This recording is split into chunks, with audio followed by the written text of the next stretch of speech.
皆さんごきげんよう、上川薫です。今回取り上げる話題は、自民党議員たちの多くが政治資金パーティーで裏金作りをしていたのではないかという疑惑に対して、ようやく議員の一人が逮捕されました。今回の動画では、政治資金パーティーの現状とどうすべきかについて解説していこうと思います。それでは早速自民党の議員が逮捕されたというニュースから見ていきましょう。自民党池田義孝議員を逮捕。政治資金規正法違反の疑い。自民党の派閥の政治資金パーティーをめぐる事件で、東京地検特捜部は安倍派に所属する池田義孝衆議院議員が政策秘書と共謀し、政治資金収支報告書に嘘の記載をしていたとして、池田議員と政策秘書の2人を政治資金規正法違反の疑いで逮捕しました。池田議員側は安倍派の議員の中でも高額の4800万円余りのキックバックを受けていて、一連の問題は安倍派の国会議員が逮捕される事態になりました。逮捕されたのは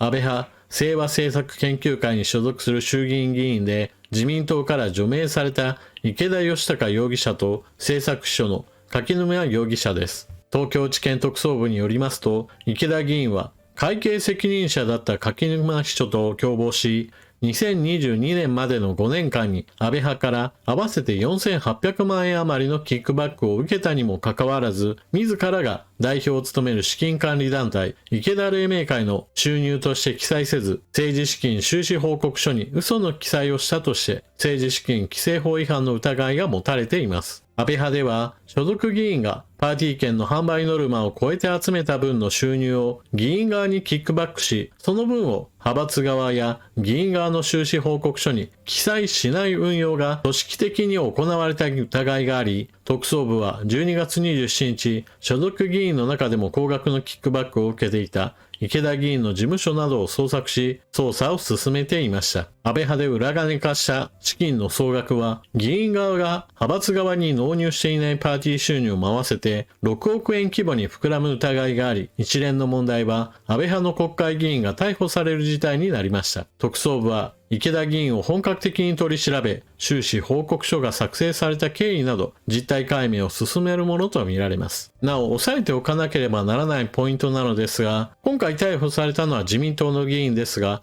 野党の方でも政治資金パーティーは開催されています。ただし、そうした政治資金パーティーそのものが違法なのではなく、その収支についてきっちりと公開しているかどうかが違法性の分かれ道となります。お金の動きをすべて公表しているのであれば、それはちゃんとした合法的なお金の流れです。一方で今回のような収支記載報告書に載せていないお金というのは、それが一体何に使われているのか、その使い道や、そもそも脱税でしょといった問題から逃れられないわけです。そして自民党の議員の中で、特に清和政策研究会に所属している一般的には分かりやすく安倍派と呼ばれる集団の中で最もこの問題が多く発生しています。日本テレビのまとめを引用しますが、安倍派議員の裏金疑惑、特に記載されていない額が大きいのが今回逮捕された池田衆議院議員。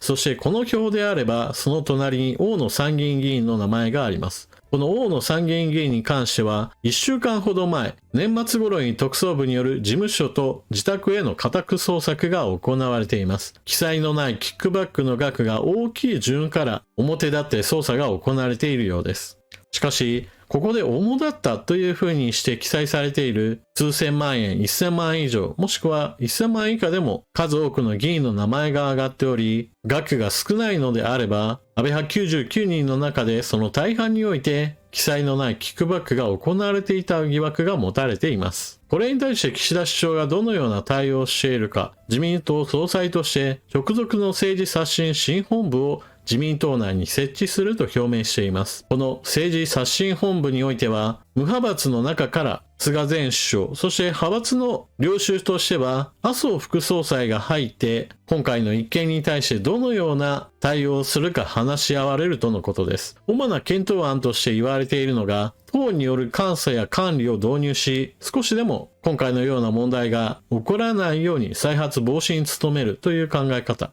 もう一つが、現金決済がお金の流れを見えにくくする手段として用いられていることから、政治資金パーティーでは銀行振込を基本とし、それ以外については認めないのはどうかといった案が出ています。そして、収支報告書の記載義務、現在の条件から変えるべきではないかといった話も出ています。これは20万円以下の政治資金パーティーの支払い者の場合であれば、収支報告書に記載しないでよいということが現在は書かれており、この基準そのものを見直すべきではないかといった話です。そして、様々なことを変えていくのであれば、これに見合った政治資金規正法を改正すべきだという検討課題です。ただし、岸田首相自身は政治資金パーティーの存在そのものについて特に触れるわけではなく、お金の流れ自体に何か改正をすればなんとかなるという考え方のようです。また、派閥政治が幅を利かせている中で、こうした裏金作りが行われているのではないかといった指摘に対しては、特に対処はしない考えを示しています。今回ようやく逮捕された議員が出たわけですが、これ自体は前向きに捉えるべきです。東京地検特捜部が捜査を進めており、実際に逮捕されたといった動きが、この後何件続くのかがこれからの焦点です。今回ご紹介したように、キックバックされた額の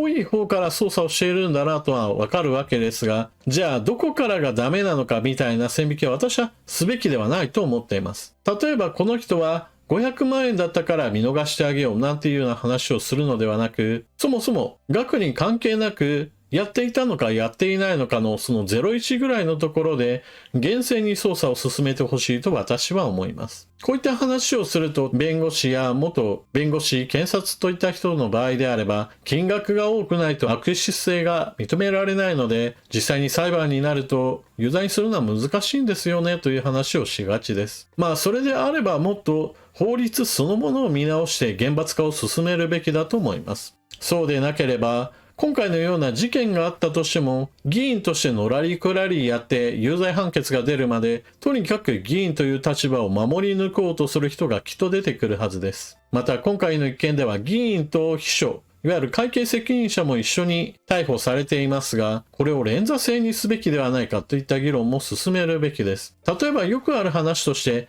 秘書がやったんで私は知りませんといった言い逃れができないように、会計責任者を兼任するような秘書に関しては、議員も連座制で責任を負うべきだというような、いわゆる厳罰化を私は進めるべきだと思います。また別の話として、こうした政治資金の裏金作りが行われる背景の温床となっている政治資金パーティーそのものについてもメスを入れるべきです。その最も取り組むべき改正ポイントとしては、企業団体からの献金をそもそも全面的な禁止をすべきという話です。個人から政治家そのものについて応援したいという気持ちをこれ阻むのはちょっと難しい話ですし、またそれらについて禁止するのもちょっとどうかなと思うのです。一方において企業団体からの献金に関しては、私たち企業もしくは団体の大きなお金を受け取っているんだから私たちに何らかの良い動きをしてくれますよねといったいわゆるはっきりとは言わないんだけれども暗黙の了解もしくは圧力みたいなものを政治に加えることははっきり言って日本の政治に対して良い影響をもたらすと私は思えません。今回岸田首相が少しでもこの問題に対応するためとして対応本部を立ち上げるという話をしていますが、今のところは小手先の対応だけにとどまる可能性が高く、そうであってはいけないと私は思います。結局のところそのような小手先の手段というのは何かしら大きな抜け穴というものがあちこちに残るような状態で結局何年かをすればやっぱりこの抜け道を利用して裏金作りをしていたんだなといったことが事件化するのも避けられないでしょう。そしてその度にやっぱり自民党の議員たちは政治家であることを利用して私腹を肥やしているんだなといった話が広がるのは私腹を肥やす議員以外には誰も幸せにならない話だと私は思います。最後に一つ言っておきたいことがあります。それは今回の件をもってして法律を厳密に当てはめれば自民党の議員が40人50人逮捕されることになる。それは問題だというふうなことを政治評論家の田崎史郎さんは言っていました。しかし私はこうした考え方には全く反対していて厳密に法律を当てはめて40人50人逮捕されるようなことであるならば、40人50人を逮捕すべきだと思います。今回のような出来事に関して、例えばみんながやっているから違法行為であっても、程度の悪い人の方が捕まるだけでしょうみたいな前例はやはり残すべきではありません。あの人はキックバックの額が大きいから捕まって、私はキックバックの額が少ないから捕まらない。だからやってもいいなんてことを言わせないような世の中であるべきです。何十人も逮捕するようなことを行えば、さすがに政治家も現状では問題があるなということを認識することでしょう。結局のところ、犯罪を犯しているのにもそれでも捕まらないというのであれば、法律は一体何のためにあるんだろうと思えるし、そうした悪い前例をもとにして、ちょっとぐらいだったら犯罪はしてもいいよねみたいな隙間を残してしまうことも、結局のところまた同じようなことを繰り返す議員が生まれる温床になると私は思います。というわけで今回は自民党の議員が逮捕されました。しかし、仕組みそのものが変わらない限り同じことは繰り返されるでしょう。最低限お金の流れを透明化すること、そしてトカゲの尻尾切りを許さないような厳罰化を法律の段階から定めるといったことなどを対応として行うべきでしょう。皆さんは今回の意見に関してどのように思われたでしょうか。ぜひともコメントしていってください。それでは動画最後までご視聴いただきありがとうございました。チャンネル登録していない方はぜひともチャンネル登録していってください。そして動画を見終わったら評価ボタンのクリックとあなたの感想、コメントよろしくお願いします。それでは次の動画でまたお目にかかりましょう。またね。